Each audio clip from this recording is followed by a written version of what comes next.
Hello दोस्तों, मैं Vipin sir Vipin math channel पे आपका स्वागत करता हूं। आइए हम लोग इस वीडियो में देखेंगे न्यूमेरिकल का पार्ट करेंगे। जो फिजिक्स केमिस्ट्री का न्यूमेरिकल देख रहे हैं तो हम लोग 15 तारीख तक देख चुके हैं। ग्रुप डी का जो 15 अक्टूबर तक हुआ था एग्ज़ाम, वहाँ तक देख चुके हैं। 16 अक्टूबर का हमें देखना है। तो आइए वीडियो शुरू करते हैं। उससे पहले अगर आप चैनल पर न्यू होंगे तो चैनल सब्सक्राइब कर लीजिए और बेल आइकन प्रेस कर लीजिएगा, जिससे जो भी न्यू वीडियो डलेगा उसका नोटिफिकेशन मिलता रहेगा। ठीक, तो ये इस वीडियो में हम लोग न्यूमेरिकल का पार्ट देखेंगे। देखिए पहला क्वेश्चन क्या कर रहा है। क्वेश्चन से शुरुआत करते हैं डायरेक्ट। पहला क्वेश्चन बोला है कि ओजोन का आणविक द्रव्यमान क्या होगा। देखिए ओजोन का सबसे पहले आपको सूत्र पता होना चाहिए। जो ओजोन होता है ना, ओजोन, तो ओजोन का सूत्र होता है O3, यानी कि 3 ऑक्सीजन जब मिलेगा ना तो ओजोन बनाएगा। तो इसी का पूछा है ना कि ओजोन का द्रव्यमान निकालना है। इसका द्रव्यमान हमें निकालना है कि ओजोन का द्रव्यमान कितना होगा। आणविक द्रव्यमान आपको निकालना है, द्रव्यमान। ठीक, तो देखिए आपको बताए थे हम कि जब भी हमें द्रव्यमान निकालना हो तो हमें परमाणु संख्या पता हो तो आसानी से द्रव्यमान निकाल सकते हैं। ठीक, किसी भी तत्व का परमाणु संख्या पता होना चाहिए। ठीक, तो देखिए इसमें ऑक्सीजन के 3 अणु हैं। ऑक्सीजन के जब 3 अणु मिलते हैं तो ओजोन का निर्माण होता है। ओजोन गैस है। तो इसमें ऑक्सीजन के 3 अणु हैं। और ऑक्सीजन के बारे में क्या बताए थे आपको, सभी तत्वों के लगभग 20 तक में ये आपका ट्रिक काम करता है। ठीक, कि अगर परमाणु संख्या सम में रहे, ठीक, इवन में रहे, सम रहे, तो उसे 2 से गुणा कर लेंगे तो परमाणु द्रव्यमान निकल जाएगा। ठीक, क्या करेंगे, जब सम रहे परमाणु संख्या तो 2 से सिर्फ गुणा कर लेना है। लगभग सब में काम करता है। ठीक, अगर ऑड नंबर रहे तो हम 2 से गुणा करते हैं +1 जोड़ देते हैं, ये आपका क्या निकल जाएगा, परमाणु द्रव्यमान निकल जाएगा। ठीक, तो यहाँ ऑक्सीजन का परमाणु संख्या आपको पता है कि 8 होता है। ठीक, तो 8 होता है तो सिर्फ इवन नंबर है, तो इवन में क्या करेंगे, 2 से गुणा कर लेंगे तो ना 16 हो जाएगा।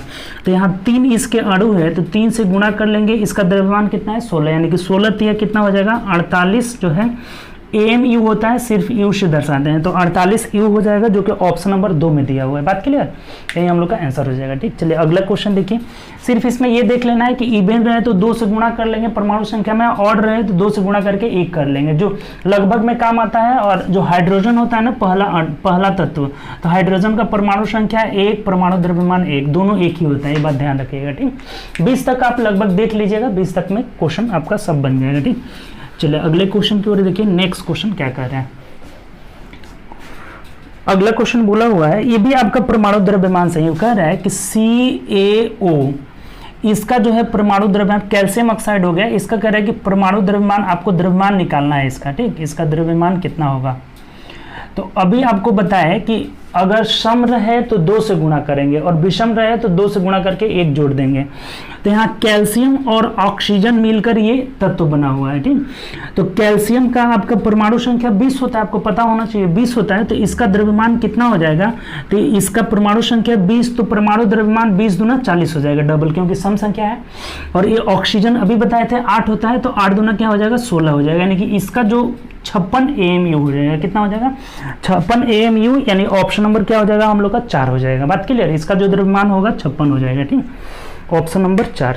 देखिए आपका द्रव्यमान से 2 क्वेश्चन आया, बहुत मोस्ट इंपोर्टेंट है। इस टॉपिक से क्वेश्चन हमेशा आ रहा है द्रव्यमान संख्या से। ठीक, ध्यान रखिएगा। अगला क्वेश्चन की ओर बढ़िए। देखिए अगला क्वेश्चन हम लोग कह रहे हैं कि 11 kg की एक वस्तु भूमि से 8 मीटर ऊंचाई पर हो तो उसमें निहित ऊर्जा कितनी होगी। देखिए आपको बताए थे कि ये एक वस्तु है, जमीन से 11 kg की वस्तु है और जमीन से 8 मीटर ऊंचाई पर है। ठीक, कितना मीटर, तो यहाँ 8 मीटर ऊंचाई पे है। तो बोला है कि इसमें कितना ऊर्जा निहित होगा, यानी कि जो पोटेंशियल एनर्जी होता है ना, निहित ऊर्जा, पोटेंशियल एनर्जी बराबर mgh हो जाता है। ये बात आपको बताया गया था। ठीक, फॉर्मूला ध्यान रखिएगा, पोटेंशियल एनर्जी बराबर mgh होता है। तो यहाँ m फॉर मास, मास कितना है यहाँ पे 11 kg की वस्तु है, गुणे g ग्रेविटी, ग्रेविटी के मान कितना लेना है, दिया हुआ है 9.8 मीटर पर सेकेंड स्क्वायर, और इसकी ऊंचाई कितनी है 8 है। तो गुणा कर लीजिए, आपका कितना हो जाएगा, 98 में 88 से गुणा कर लेना है। 8 × 64 4 6 हो जाएगा, 9 8 72 6 78 हो जाएगा।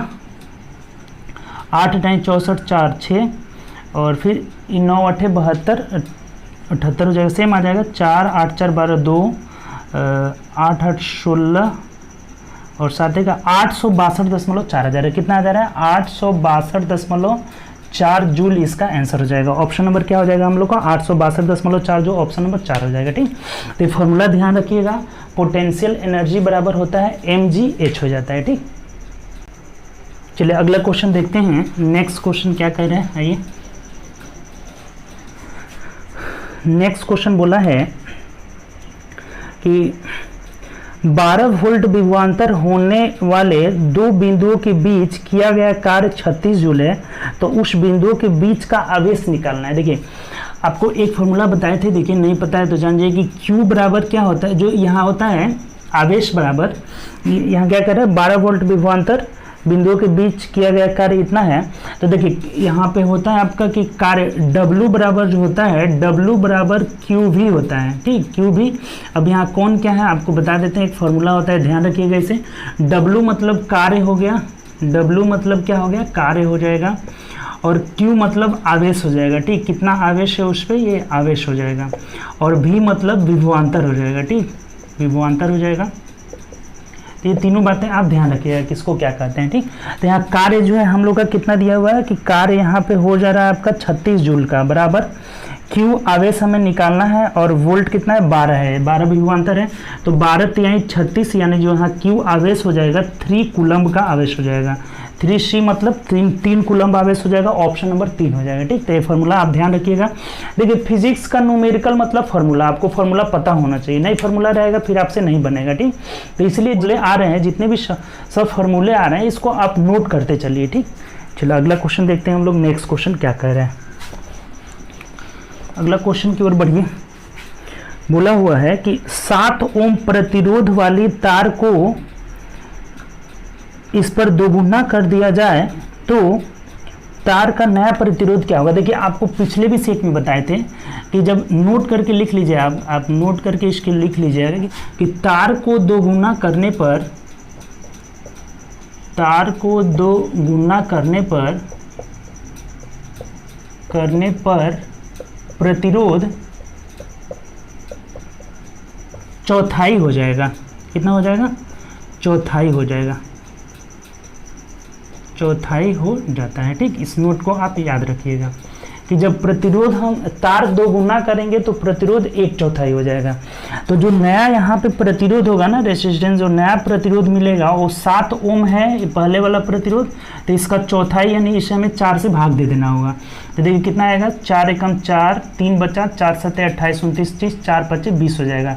1.75 ओम जो है नया वाला प्रतिरोध हो जाएगा। ये हम लोग का आंसर हो जाएगा, यानी ऑप्शन नंबर क्या हो जाएगा 3 हो जाएगा। तो ये बात आप नोट ध्यान रखिएगा। ठीक, चलिए अगले क्वेश्चन की ओर बढ़ते हैं। नेक्स्ट क्वेश्चन देखिए क्या कह रहा है। अगला क्वेश्चन क्या बोला हुआ है, देखिए बोला है कि m द्रव्यमान की एक वस्तु भूतल से 4h की ऊंचाई पर उठाया गया है, तो वस्तु में स्थितिज ऊर्जा, अभी आपको बताए थे कि पोटेंशियल एनर्जी बराबर क्या होता है mgh। तो यहाँ इसका भार m ही दिया हुआ है, g का मान g ही रखा है, h की जगह पर यहाँ ऊंचाई जो दिया हुआ है 4h दिया हुआ है, केवल यही चेंज है। तो बस मान रख देंगे यहाँ पे m ही है, g ही है, और ऊंचाई की जगह 4h ले लेना है, 4h ले लेना है।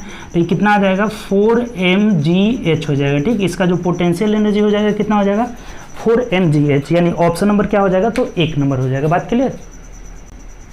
चलिए अगला क्वेश्चन देखते हैं। नेक्स्ट क्वेश्चन देखिए क्या कह रहे हैं। अगला हमें बोला हुआ है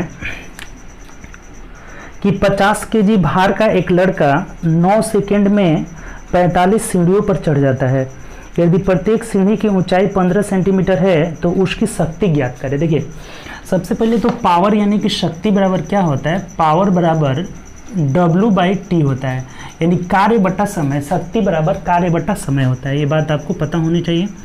यहाँ से P क्या है, आपका शक्ति है, P शक्ति है, W कार्य है, और T क्या है, समय है। ठीक, यहाँ से ये फार्मूला होता है, आपको पता होना चाहिए। ठीक, फार्मूला P बराबर W/T हो जाता है, कार्य बटा समय। तो देखिए यहाँ पे सबसे पहले आपको वर्क निकालना होगा। वर्क मतलब कितना जूल का कार्य हो रहा है ये आपको निकालना होगा। तो देखिए कोई लड़का सीढ़ी पे चढ़ रहा है तो उसके अंदर कितनी एनर्जी है, पोटेंशियल एनर्जी ही इसका कार्य हो जाएगा। तो यहाँ से पोटेंशियल एनर्जी क्या निकल जाएगा, पोटेंशियल एनर्जी बराबर mgh हो जाएगा। तो यहाँ से यही इसका कार्य हो जाएगा, यही W हो जाएगा इसका, पोटेंशियल एनर्जी इसका क्या हो जाएगा W हो जाएगा। तो देख लीजिए कितना आ जा रहा है, m मतलब इसका भार कितना है 50 है, गुणे g का मान यहाँ पे दिया हुआ है 10 लेना है हमें, और ऊंचाई कितनी है, कितनी ऊंचाई पे चढ़ रहा है, तो ये बोला है ना कि 45 सीढ़ी पे चढ़ रहा है, और एक सीढ़ी की ऊंचाई जो है 5 सेंटीमीटर है, बोला है कि प्रत्येक सीढ़ी की ऊंचाई 15 सेंटीमीटर है। तो यहाँ पे 45 सीढ़ी पे चढ़ा हुआ है और एक सीढ़ी की ऊंचाई 15 है, यही इसका क्या हो जाएगा, ऊंचाई निकल जाएगा। टोटल ऊंचाई कितना ऊंचा चढ़ा, तो 45 से सीढ़ी चढ़ रहा है और एक सीढ़ी की ऊंचाई 15 सेंटीमीटर। और कभी भी ये जो h होता है ना, h ऊंचाई मीटर में होता है, ये बात आपको ध्यान रखना होगा। और ये जो हम निकालें सेंटीमीटर में, तो इसे मीटर में बनाने के लिए क्या करेंगे, हम 100 से भाग दे देंगे। बात क्लियर है यहाँ पे। फिर से एक बार समझ लीजिए, W या फिर पोटेंशियल एनालिसिस करिए, पोटेंशियल एनर्जी बराबर mgh होता है। तो यहाँ मास जो लड़का का है वो 50 kg है, और ग्रेविटी बोला है यहाँ की लेना है 10 मीटर पर सेकंड स्क्वायर लेना है। और जो ऊंचाई है इसका, तो ये बोला है कि 45 सीढ़ी चढ़ रहा है और एक सीढ़ी की ऊंचाई 15 है, अर्थात 15 में 45 से गुणा कर लेंगे तो टोटल ऊंचाई उसका हो जाएगा। और ये ऊंचाई सेंटीमीटर में निकला हुआ है, तो इसीलिए ये ऊंचाई जो होता है मीटर में होता है। तो मीटर बनाने के लिए क्या करेंगे, 100 से हम भाग दे देंगे। ठीक, तब देखिए ये इससे दोनों जीरो से दो जीरो कट जाएगा, यानी कितना आ जा रहा है यहाँ पे जो आपका पोटेंशियल एनर्जी का या W बराबर कितना आ जा रहा है, तो 45 गुणे 15 25 75 ये जूल आ जा रहा है। ठीक, बस इतना रहने दीजिए, इसका मान यहाँ पुट कर लेंगे। तो इतना ये वर्क आ गया। तो अब इस पे आइए, अब पावर हमें निकालना है, तो W कितना है, वर्क कितना है आपका 45 गुणे 75 आ गया, और बट्टा में समय कितना लगा है इसे, देखिए समय दिया हुआ है कि 9 सेकंड, ये सब काम करने में उसे 9 सेकंड लगता है। तो 9 से हम इसे क्या करेंगे, भाग दे देंगे। W बट्टा T, पावर बराबर W बाई T, तो देखिए 9 पचे 45 हो जाएगा, 5 से इसमें गुणा कर लीजिए, 5 पचे 25 और 7 पचे 35, 2 37 हो जाएगा। 375 वाट का यहाँ पे शक्ति लगेगा, उसका जो पावर होगा, शक्ति होगा, वो कितना होगा, 375 वाट। यानी ऑप्शन नंबर क्या हो जाएगा हम लोग का, 4 नंबर हो जाएगा। तो अच्छा क्वेश्चन था, ठीक, बढ़िया क्वेश्चन था। तो समझ गए होंगे। देखिए फिर से एक बार समझ लीजिए, नहीं समझाएं तो सबसे पहले हम क्या करेंगे, वर्क इसका निकाल देंगे। वर्क या पोटेंशियल एनर्जी, इस पे कितना ऊर्जा लगा हुआ है जब सीढ़ी पे चढ़ रहा है, तो mgh हो जाएगा, यानी कि 50 kg का लड़का है, 10 ग्रेविटी का मान यहाँ लेना है, दिया हुआ है, और जो इसकी ऊंचाई है वो 45 गुणे 15 हो जाएगा, 45 सीढ़ी चढ़ रहा है, एक सीढ़ी की ऊंचाई 15। तो इसको सॉल्व कर लिए, 100 से इसलिए भाग दिए हैं कि ये मीटर में बना लेना है, सेंटीमीटर में है। ठीक, तो इतना आ जा रहा है। अब ये भी फॉर्मूला हमें पता होना चाहिए कि पावर बराबर यानी कि शक्ति बराबर क्या होता है, तो कार्य बट्टा समय होता है। तो कार्य कितना का हुआ है यहाँ पे, तो 45 गुणे 75, और समय जो है 9 है, 9 से कटा दिए, कितना आ जा रहा है, 375 आपका वाट आ जा रहा है। यहाँ पे जो शक्ति होगा कितना होगा, 375 वाट, और ऑप्शन नंबर 4 हो जाएगा। ठीक, चलिए अगले क्वेश्चन की ओर बढ़ते हैं। नेक्स्ट क्वेश्चन देखिए क्या कह रहा है। अगला क्वेश्चन हम लोग का बोला हुआ है, नेक्स्ट नंबर क्वेश्चन की 8 ओम के प्रतिरोध की तार की लंबाई 2 गुना कर दिया जाए तो नए तार का प्रतिरोध क्या होगा। तो अभी बताए थे कि जब तार 2 गुना करेंगे तो प्रतिरोध 1/4 हो जाएगा। जब तार 2 गुना करेंगे, यहाँ पे बोला है कि तार 2 गुना कर दिया जाए, तार 2 गुना कर दिया जाए